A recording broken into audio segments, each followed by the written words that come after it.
राम राम जी। समस्त भारतवासियों को आप सबको हमारी तरफ से दिल से राम राम। आप सबके लिए लाए हैं अपने गुरुदेव ज्ञान का सार। इस संसार में राम नाम को अगर देखना है तो हनुमान जी के रूप में देखिए। ये राम का नाम जो 2.5 अक्षर का है, ये मामूली नहीं, ये समस्त ब्रह्मांड की शक्ति और ऊर्जाओं का स्रोत है। जैसे भगवान भोलेनाथ जो निरंतर इस नाम का जाप करते हैं, और देखना है तो हनुमान जी के रूप में देख लिए। ये इस संसार पर राम नाम की संपूर्ण शक्ति जो हनुमान जी के अंदर मौजूद है, और इस धरातल पर हनुमान जी ने इस शक्ति के द्वारा कितने कार्य किए, जितने भी किए हैं शक्ति के द्वारा किए हैं, जो राम नाम की शक्ति है। जैसे समंदर को नांगना, लंका का दहन करना, और इस संसार में सुदर्शन चक्र, आप इन शस्त्रों को मामूली ना समझिए। ये एक शस्त्र संपूर्ण ब्रह्मांड का नाश करने का सामर्थ्य रखता है, जिसको अपने मुख में धारण कर लिया। और भगवान भोलेनाथ जिनके त्रिशूल से आज तक कोई दैत्य और जानवर और कोई ना बच पाया, जिससे हर कोई दहलाता है, उसको अपने हृदय में समा लिया।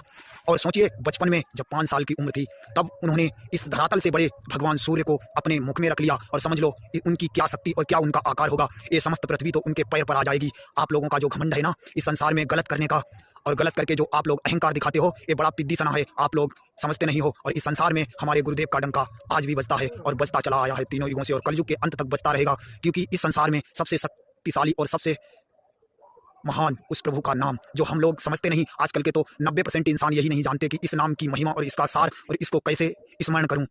इसको अगर स्मरण करना है तो इस मन को इस नाम पर बिठाना पड़ेगा, और तब इसकी महिमा आप समझ सकते हो, वरना इसकी महिमा नहीं समझ पाओगे। और आप अगर उल्टे काम करते हो तो कितना भी इस नाम को अपनी तरफ खींचना, ये आपकी तरफ नहीं खींच पाएगा। और जिस दिन से आपने धर्म के साथ कंधा मिलाकर और सच्चाई और ईमानदारी से जीवन अर्पण करना शुरू कर दिया, उस दिन ये नाम अगर आप भूल कर भी लोगे तो ये आपकी तरफ खींचा चला आएगा। और आपके हृदय में, इस संसार में, इस आपके छोटे से जीवन की तो छोटी मोटी बातें होगी। इस संसार में जितना ज्ञान और वैभव, जितना आगे तक का और पीछे तक का छुपा पड़ा है, आपके जहन में धीरे धीरे ये अमृत की बूंद बनाकर हमेशा डालता चला जाएगा। और नहीं समझना तो मत समझिए। इस संसार में प्रभु का नाम एक वो वृक्ष है जो इंसान गलत कार्य करता है और इससे दूर रहता है, समझो वो इस संसार के सागर में डूबता चला जा रहा है और निरंतर डूबता रहेगा।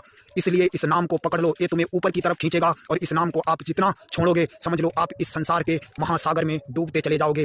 इस महासागर का निचोड़ कलयुग के अंत में निकलेगा, और उसमें उस हिसाब से निकलेगा कि आप भी नहीं समझ सकते। अगर समझना चाहते हैं तो कभी टाइम मिला आपको तो इसके बारे में बताऊंगा। भगवान कोई भी हो, लेकिन हमेशा धर्म के साथ चलने वाला ही परमात्मा के स्वरूप में होता है। और जिसका मालिक अगर उस पर उल्टे काम कराए, समझ लो वो इंसान सिर्फ ढोंगी है और इस समाज में अपने ढोंग फैला रहा है।